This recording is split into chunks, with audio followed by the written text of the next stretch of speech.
Ma question s'adresse à Monsieur le Premier ministre et elle concerne aussi les événements tragiques de Strasbourg et j'y associe l'ensemble de mes collègues alsaciens. Nous exprimons notre compassion aux familles endeuillées ainsi qu'à toutes les personnes qui ont été confrontées à l'horreur, certaines blessées grièvement. Les secours ont fait un travail admirable.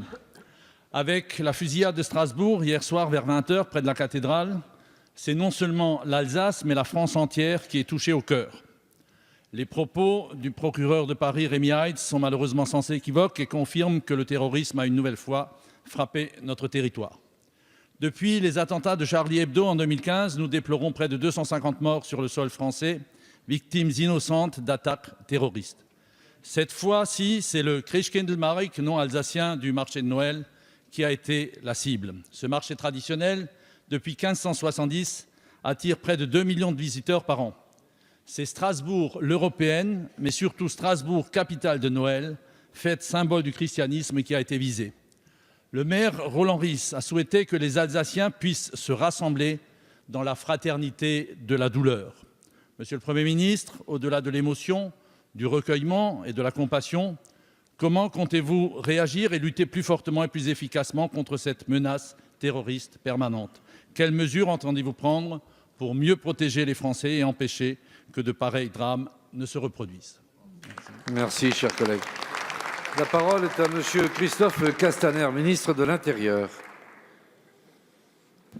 Permettez-moi, Monsieur le Président, de compléter ma réponse à travers votre interpellation qui, effectivement, parle de ces vies brisées, parle de ces personnes qui, aujourd'hui, parmi les blessés, 12, 7 sont en urgence absolue et pour lequel il y a un combat entre la vie et la mort et vous avez voulu le saluer.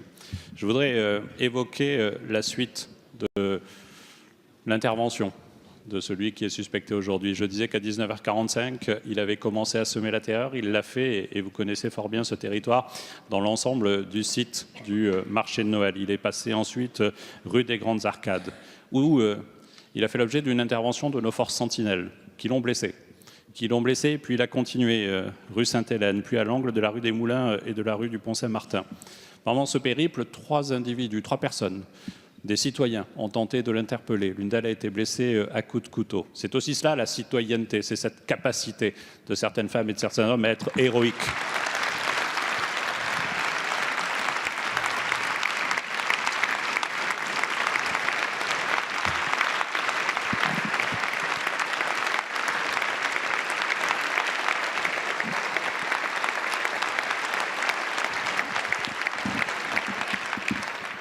D'être héroïque dans des moments exceptionnels. Ces héros du quotidien qui contribuent partout en France, je crois, à la sécurité aussi de chacune et de chacun.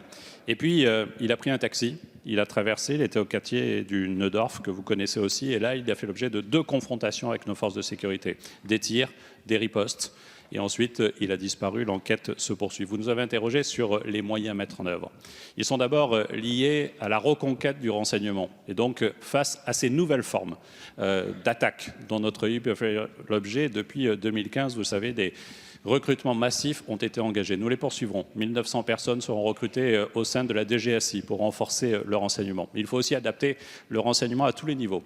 Et je pense à Strasbourg comme partout, que nous devons travailler contre la radicalisation au plus près du terrain. Et que cela doit être un combat qui doit mobiliser à la fois, bien sûr, nos forces de sécurité, nos forces de renseignement, mais aussi, parce qu'ils ont un rôle majeur à jouer, les maires, les départements, les régions. Et c'est la raison pour laquelle aussi j'ai pris, dans les premiers jours de ma fonction, une circulaire pour que les maires puissent être aussi systématiquement informés.